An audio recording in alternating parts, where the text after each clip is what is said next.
To set up a Zoom meeting for practice with your advisory group, the first thing you're going to do is you're going to log into your advisory course.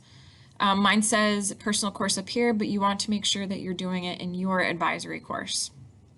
On the left side menu, you'll see it down at the bottom. It says Zoom.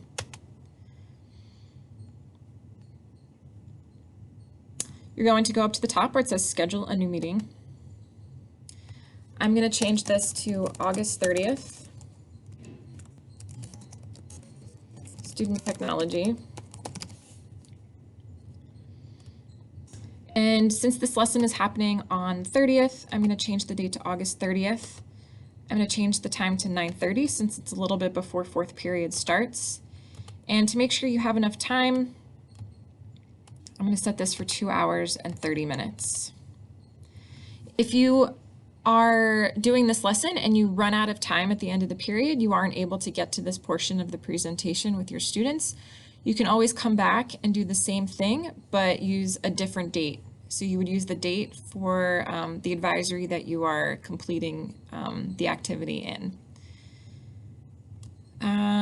We're not making a reoccur meeting. We're going to do this a one-time meeting. Registration is not required. You can leave passcode, but you don't need that.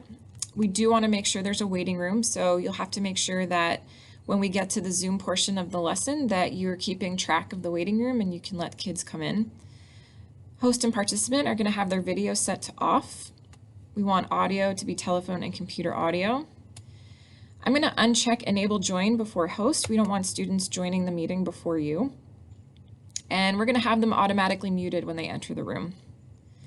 The alternative hosts are co-teachers, so you could put their email addresses in there, their fcps.edu, but if they're admin in your course, then you don't have to worry about that. And I'm going to click save. All right, so it should be scheduled for August 30th, 9:30. Let's say it's the beginning of advisory and you're ready to start the meeting. You go back to Zoom.